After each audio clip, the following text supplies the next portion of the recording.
Le chef de l'État est en Corée du Sud pour une visite de travail et d'amitié depuis quelques jours. Il a rencontré la communauté ivoirienne vivant en Corée du Sud et a échangé avec le corps diplomatique africain accrédité dans ce pays. Lutte contre le virus Ebola, la communauté internationale passe à la vitesse supérieure. Elle annonce des actions concertées et coordonnées dans un délai de 2 mois pour freiner l'avancée du virus. Une étude sur l'actualisation du schéma directeur et du plan d'urbanisation des villes de Côte d'Ivoire est en cours. La phase pilote s'intéresse à la ville d'Abidjan. Elle vise à tout planifier au niveau de la capitale économique pour les années à venir. Bonjour mesdames et messieurs, bienvenue et merci de regarder RTI 1. Le chef de l'État est en Corée du Sud pour une visite de travail et d'amitié. Et depuis quelques jours, il a rencontré la communauté ivoirienne vivant en Corée du Sud et échangé avec le corps diplomatique africain accrédité dans ce pays. Il a rassuré les Ivoiriens de Corée du Sud que les élections de 2015 seront démocratiques et apaisées. Abiba Dambélé Saoué, envoyé spécial de RTI 1 en Corée du Sud. Les Ivoiriens de Corée, dont le nombre est estimé à 100 de personnes, ont pris d'assaut la grande salle de Lotte Hotel à Séoul. Ils sont venus écouter le message du président de la République et présenter leurs doléances, qui se résument à l'accès aux logements sociaux, aux problèmes de dédouanement de leurs effets personnels et à l'établissement de partenariats avec des universités coréennes. Le président les a rassurés et informés que le ministère de l'intégration africaine et des Ivoiriens de l'étranger avait pour mission de faciliter leur démarche. Faisant le point de la situation sociopolitique et sanitaire en Côte d'Ivoire, le président de la République a rassuré ses concitoyens sur le fait qu'aucun cas de virus Ebola n'avait été enregistré avant d'aborder des questions plus politiques, notamment le dialogue avec l'opposition et la présidentielle de 2015. Le plus important, c'est que nous soyons ensemble pour continuer de faire avancer le pays. Et pour cela, on a besoin de chacun de vous. Donc je voudrais vous dire que l'union des Ivoiriens est la chose qui me tient le plus à cœur. Et c'est pour cela que nous avons renforcé le dialogue politique avec l'opposition. Et ceci se déroule bien, malgré les apparences. Je dis aux gens, surtout ne croyez pas ce que vous lisez dans les journaux. Parce qu'en réalité, on se parle, on se voit. Et bon, il y a des frictions de temps en temps, ça c'est normal. Je suis confiant qu'en 2015, nous aurons des élections transparentes, démocratiques, et qu'il n'y aura pas de chaos, de problèmes que nous avons vécu en 2010. Et je voudrais aussi profiter de cette tribune pour saluer, comme vous le savez, l'acte fort posé par le président Nicolas Bédier, le président du PDCI, qui à 1 an des élections a déjà manifesté donc sa volonté de soutenir ma candidature. Cela est un acte très...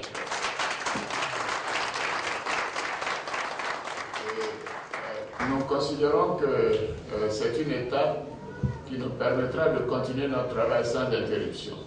Donc le président Bédier est un véritable homme d'État. Il a géré la Côte d'Ivoire. Il sait que les périodes d'élection peuvent être une perte de temps, une perte d'énergie pour ceux qui sont au gouvernement. Avec cette décision qu'il vient de prendre, nous continuons notre travail. 2014, 2015, jusqu'à 2 semaines des élections, on fera des élections, après on continuera. C'est vous dire que c'est un acte qui consolide donc la démocratie en Côte d'Ivoire, qui consolide la paix, et qui permet au gouvernement de continuer de faire son travail dans de bonnes conditions.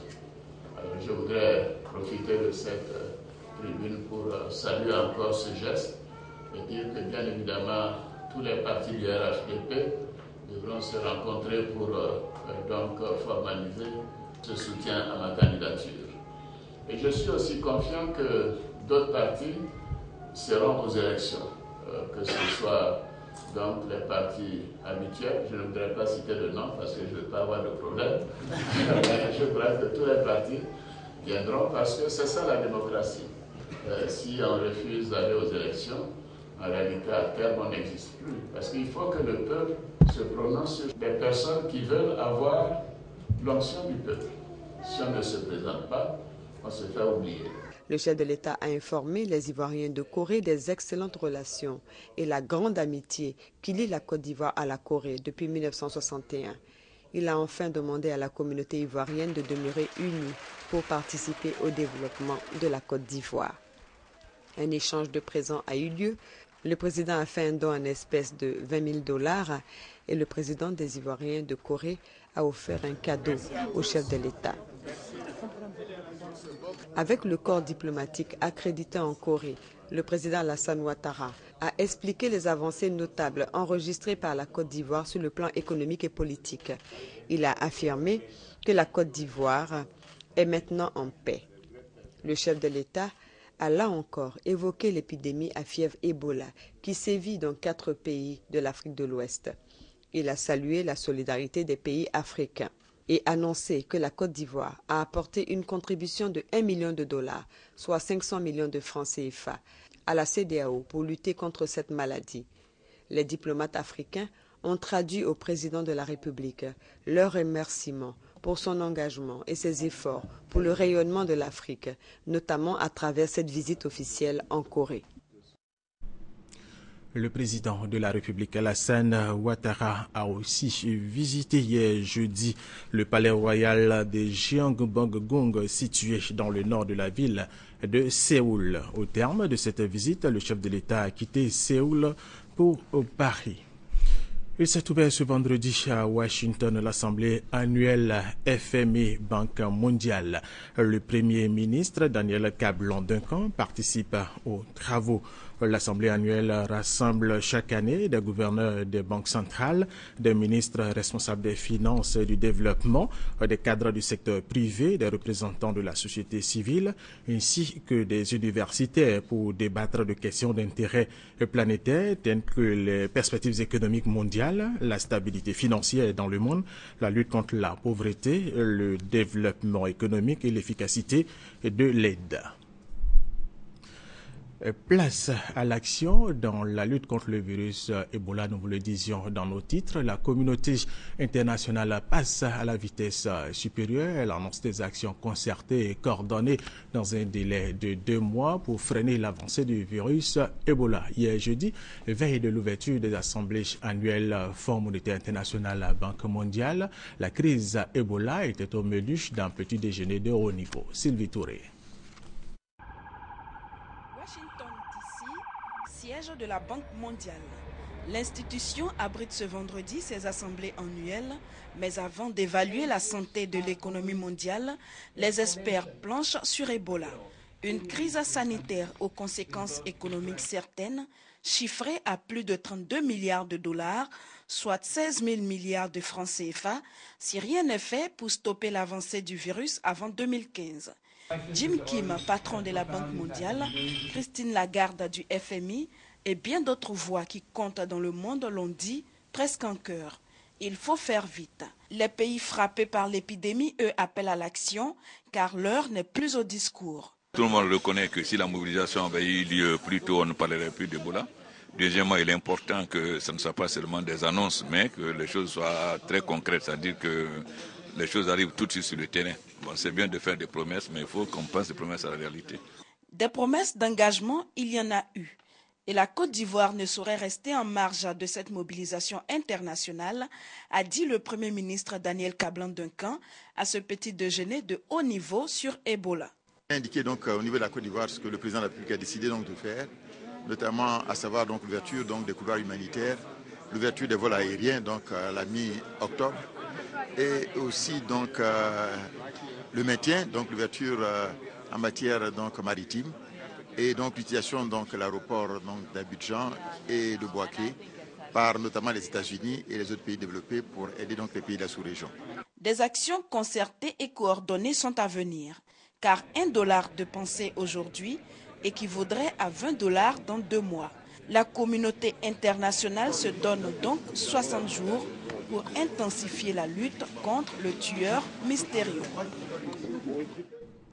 C'était Sylvie Touré, notre envoyée spéciale à Washington aux États-Unis d'Amérique pour ces assemblées annuelles. Revenons en Côte d'Ivoire. Le gouvernement ivoirien dote 3 structures sanitaires d'ambulances médicalisées dans l'ouest du pays. Ces dons sont du président de la République Alassane Ouattara. Ils ont été remis aux populations de Danané, de Mahapleu et de Benoué. L'objectif de ces dons fait face éventuellement à l'épidémie du virus Ebola. Kwasi Mamadou. Benoué, dernière sous-préfecture de la région du Tongbi, avant la frontière du Libéria. Cette localité dispose depuis quelques mois d'un comité de vigilance dans la lutte contre la fièvre à virus Ebola. Un comité local dirigé par le sous-préfet qui mène des campagnes de sensibilisation sur le respect strict des mesures prises par le gouvernement, notamment la fermeture de la frontière terrestre avec le Libéria et l'interdiction de chasser. Pour renforcer les actions de ce comité, le président de la République, Alassane Ouattara, met à leur disposition une ambulance médicalisée affectée au centre de santé de Benoué. Un don remis par l'épouse du ministre d'État, Albert Mabri Touakeus. En remettant les clés, Fatima Solange Mabri, soutenue pour la circonstance par la ministre Anne-Désiré Ouloto, a appelé la population à la vigilance et au respect strict des mesures de prévention. Anne-Désiré Ouloto a exhorté la population au travail et à la cohésion afin de participer au développement de la Côte d'Ivoire. En plus de l'ambulance, les associations féminines de Benoué ont bénéficié de matériel et d'intrants agricoles offerts par Solange Fatima Mabri. Après Benoué, Cap-Sud d'Anané et Mahapleu, des localités situées à la frontière de la Guinée, toujours dans la région du Tongbi, leurs différents centres de santé bénéficient également d'ambulances médicalisées. Les populations ont exprimé leur satisfaction pour être prises en compte dans le programme de développement du président de la République, Alassane Ouattara. Selon les envoyés du coup présidentiel, ces initiatives sont la preuve de la détermination du gouvernement à éviter l'entrée de la fièvre à virus Ebola en Côte d'Ivoire. Restons dans le domaine de la santé. Un nouveau centre médico-militaire vient d'être inauguré au camp militaire d'Akwedo par le ministre auprès du président de la République chargé de la Défense, Paul Kofi. C'est un don des États-Unis d'Amérique à travers ses partenaires techniques Godefroy Okambawa et Emanyamia. Le centre médico-militaire du 1er bataillon d'infanterie d'Akwedo est réhabilité. Détruit pendant la crise post-électorale de 2010, le bâtiment a aujourd'hui fière allure. Il est entièrement équipé par les États-Unis d'Amérique à travers ses partenaires techniques. Et c'est Paul Kofi, le ministre chargé de la Défense, qui a procédé à son inauguration. Il est important que les services reprennent leurs activités normales et il était aussi nécessaire que des amis nous apportent des appuis pour remettre en état l'outil de défense. Vous savez que la santé dans l'armée est un élément essentiel dans le soutien des hommes.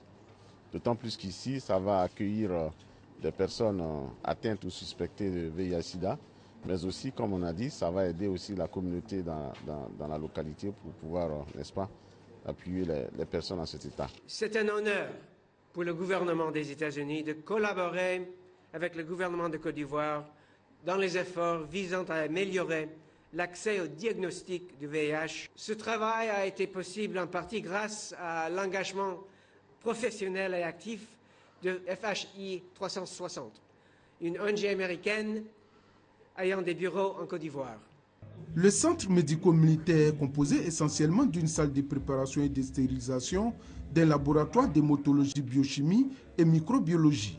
Le coût de sa réalisation est estimé à plus de 70 millions de francs CFA. Autre sujet relatif à la santé, 157 étudiants de première année de l'Institut national de formation des agents de santé de Daloa ont porté pour la première fois la blouse blanche, faisant d'eux des infirmiers et sages-femmes stagiaires après leur formation théorique. Ils ont été célébrés. On en parle avec Abou Sanogo. 157 infirmiers et sages-femmes enfilent leur première blouse blanche, faisant d'eux de véritables infirmiers et sages-femmes stagiaires après une année de formation théorique. Le port de la blouse blanche autorise ces étudiants de première année à aller en stage pratique dans les établissements sanitaires. Jugés donc aptes à poursuivre la formation, ils ont été célébrés à l'occasion de la cérémonie de port de blouse à l'antenne de l'Institut national de formation des agents de santé de Daloa. La mission première de l'INFAS est de former des agents de santé excellents et au service de la population. C'est l'occasion de vous rappeler que l'INFAS forment plus de 85% du personnel médical en Côte d'Ivoire. La marraine a félicité ses filles pour les efforts et sacrifices consentis pour arriver à l'étape du port de blouse. Elle les a engagés à être des modèles au terme de leur formation. Je vous engage donc, chers filles, à œuvrer sans relâche pour inverser les tendances qui infléchissent un sombre tableau de l'attitude et du comportement de l'agent de santé en Côte d'Ivoire. La cérémonie s'est achevée par le port de blouse de la première promotion suivie de la récompense des 20 premiers meilleurs étudiants de l'INFAS, dont 5 infirmiers de première année et 5 sages-femmes. Les pertes après capture des produits halieutiques en Côte d'Ivoire constituent une véritable menace pour les acteurs de ce secteur, mais aussi pour l'autosuffisance alimentaire en matière de produits halieutiques. Un atelier de réflexion est ouvert à Grand Bassam pour apporter des solutions à cette situation. Kwasi Mamadou. Selon une étude, dans les ménages ivoiriens, une personne consomme annuellement 11 à 14 kg de poisson, faisant du poisson la principale source de protéines animales des ménages. Or, 20% de ces produits halieutiques capturés sont détruits ou perdus, chose qui constitue une véritable menace pour l'autosuffisance alimentaire en produits halieutiques et un handicap économique pour les acteurs de la filière. Pour apporter une solution efficace à ce problème, le ministère des Ressources animales et halieutiques met en œuvre le projet d'appui au renforcement des capacités et des cadres réglementaires en matière de prévention et réduction des pertes post-capture.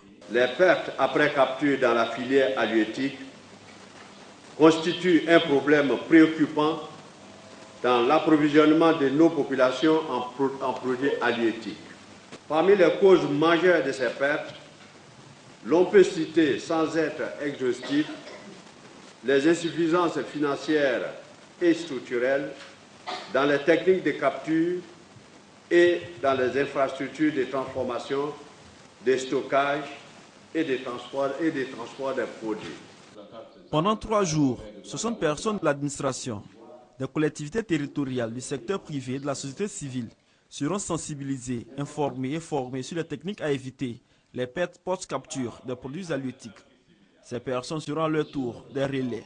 Ce projet TPC IVC 3501 est cofinancé par le gouvernement ivoirien et la FAO, Organisation des Nations Unies pour l'alimentation et l'agriculture.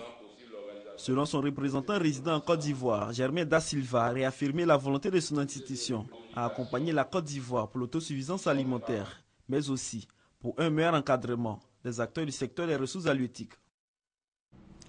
Autre sujet, une délégation de la direction générale du Conseil Café-Cacao a rencontré les producteurs et acteurs de la filière café-cacao de la localité de Soubré. Les principaux points abordés au cours de cette rencontre sont le respect des normes de commercialisation intérieure du café et du cacao dans la région et les exigences des coopératives à se conformer à l'acte uniforme OHADA. Voyons les explications de Jeanne Atoubé. Dans la région du Nawa, la campagne Café-Cacao 2014-2015 s'est ouverte sur fond de sensibilisation des producteurs et acteurs locaux de la filière.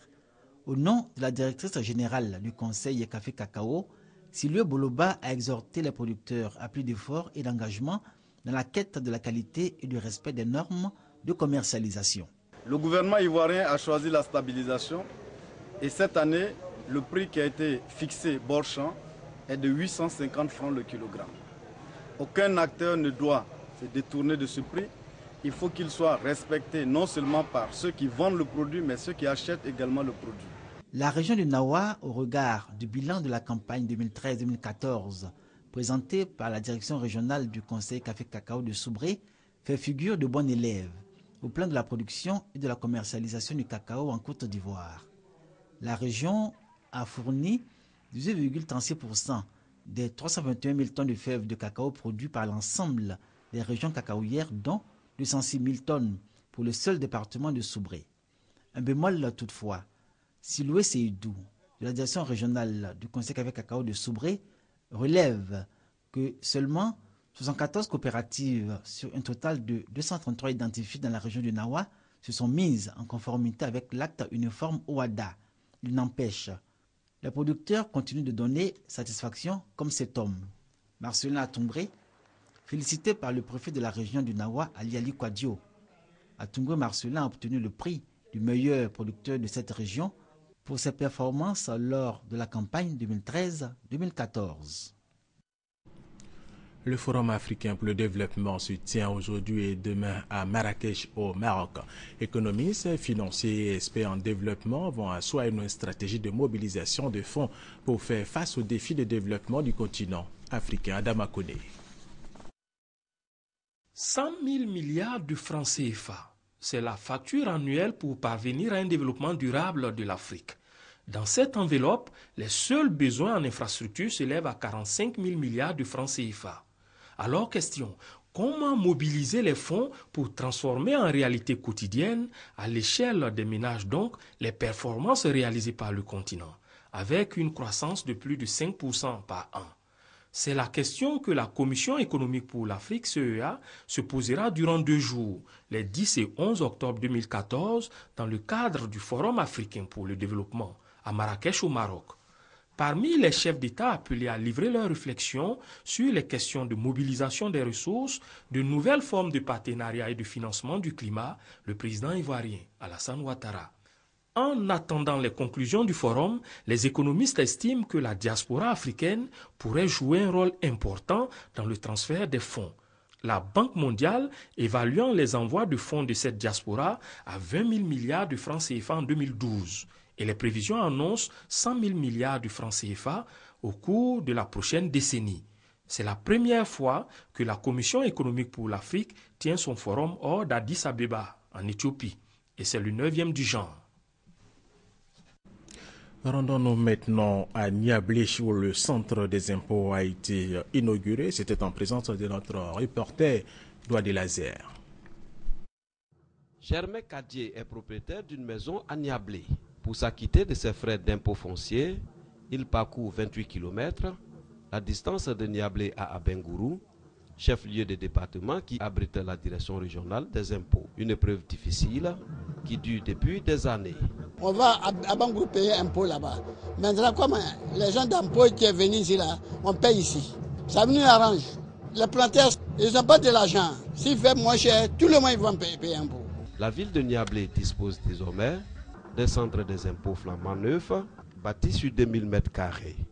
Une politique de proximité de la Direction générale des impôts qui veut se rapprocher des contribuables en vue d'agrandir son assiette fiscale et permettre à l'État de réaliser efficacement les grands projets de développement de la Côte d'Ivoire.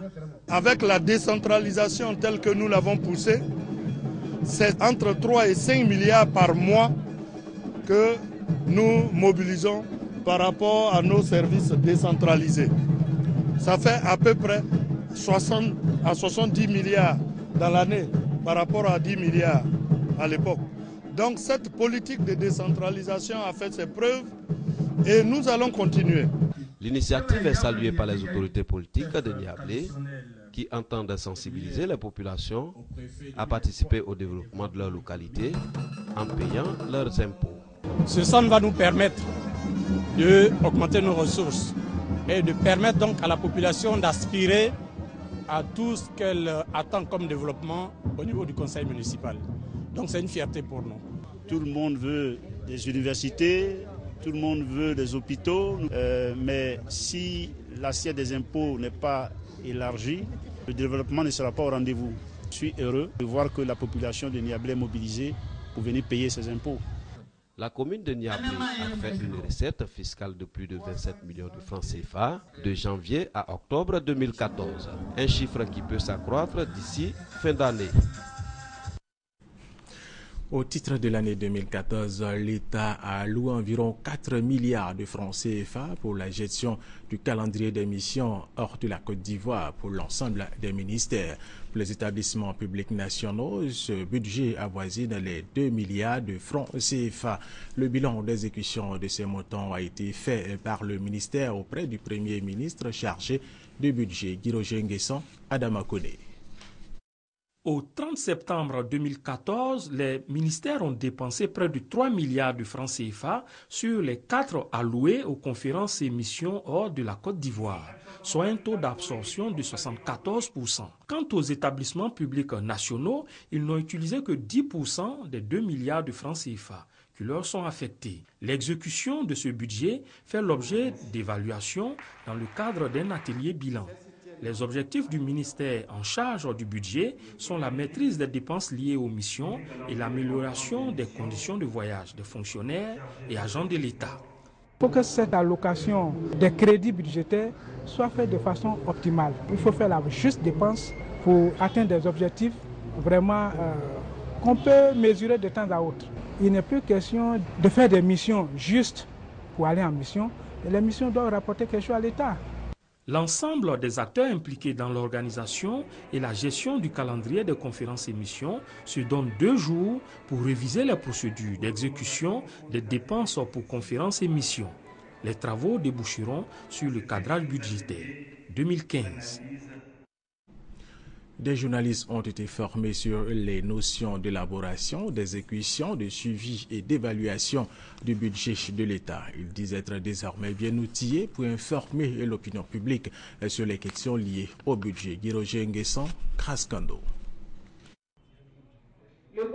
Après 2 jours de formation, ces journalistes sont désormais outillés pour informer l'opinion publique sur le budget de l'État et la loi des finances en Côte d'Ivoire. Le thème de la formation était un thème très important qui concerne le budget de l'État 2015. Nous, en tant qu'hommes des médias, il est important pour nous de nous informer et pouvoir informer nos lecteurs, former les populations sur le contenu de ce budget. Tout au long du séminaire, ces hommes de médias ont échangé avec les équipes du ministère en charge du budget sur 4 thématiques essentielles. Les points notables sont l'élaboration et l'exécution du budget, puis les perspectives en matière de réforme budgétaire. Les objectifs sont atteints. Maintenant, il faut aller au-delà.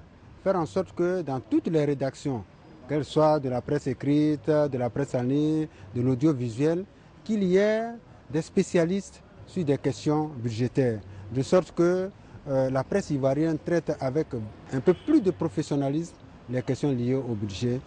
Bamba Inza, représentant le ministère de la Communication, et Kaba Diakité Mohamed, celui du ministère en charge du budget, ont salué ces journalistes qui renforcent leurs connaissances en vue d'exercer leur métier avec professionnalisme.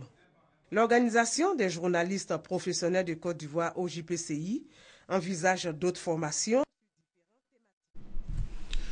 Une étude sur l'actualisation du schéma directeur et du plan d'urbanisation des villes de Côte d'Ivoire est en cours. La phase pilote s'intéresse à la ville d'Abidjan.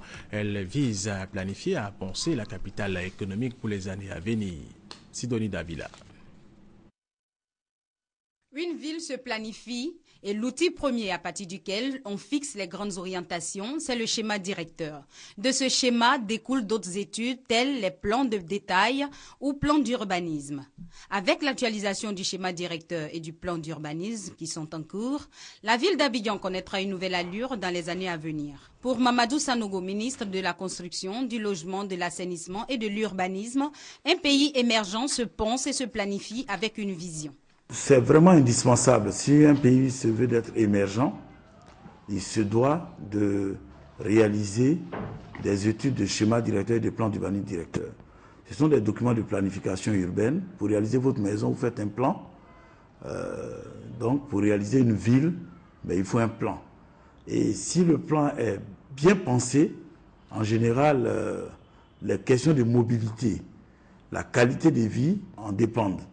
Vous allez prévoir des espaces verts, vous allez prévoir des espaces de récréation, vous allez faire en sorte que la zone industrielle ne soit pas dans une position qui puisse polluer. Pour harmoniser le rapport de l'étude menée et financée par l'Agence japonaise de coopération internationale, les acteurs d'aménagement et de développement urbain des ministères ainsi que certains élus ont été associés aux réflexions sur la réalisation du projet du Grand Abidjan. C'est d'accompagner les politiques justement dans cette réflexion. Il va falloir maintenant mieux maîtriser effectivement l'évolution des quartiers et puis avoir donc des axes structurants qui puissent permettre donc de désengorger la ville d'Abidjan. Notre apport au sein de ce groupe, ça sera d'être des personnes ressources qui pourront éclairer l'avancement des travaux. La phase pilote commence certes par la ville d'Abidjan, mais le projet est prévu s'étendre à toutes les autres villes de la Côte d'Ivoire. Et cette information, les premiers pèlerins ivoiriens partis à la Mecque en Arabie Saoudite rentrent à partir de demain, samedi. Et sachez que 3 pèlerins ivoiriens sont décédés lors de ce pèlerinage. Le deuxième adjoint au maire de Touba fait des dons aux populations de Ngolo-Dougou pour les soutenir dans leurs différentes activités. Il les exhorte à la cohésion sociale, à vivre ensemble et à respecter les mesures de prévention contre le virus Ebola qui sévit au Libéria, en Guinée et en Sierra Leone. Ce vendredi, c'est la journée internationale de lutte contre la peine de mort. Le thème de cette 12e édition, protéger les malades et les handicapés mentaux au lieu de les tuer. La condamnation à la peine capitale est en principe interdite dans leur cas. Et c'est du moins ce que stipulent les normes internationales. Et puis sachez que le prix Nobel de la paix a été attribué ce matin à la Pakistanaise Malala et à l'Indien Kailash Satyarthi pour leur lutte en faveur de l'éducation des enfants et voyants pour le prix Nobel de littérature.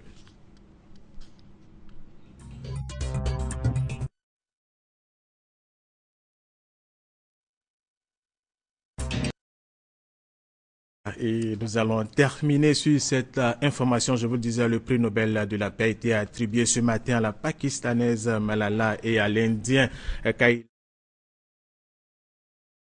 en faveur de l'éducation des enfants. C'est la fin de cette édition. Merci de l'avoir suivi et restez avec nous sur RTI 1.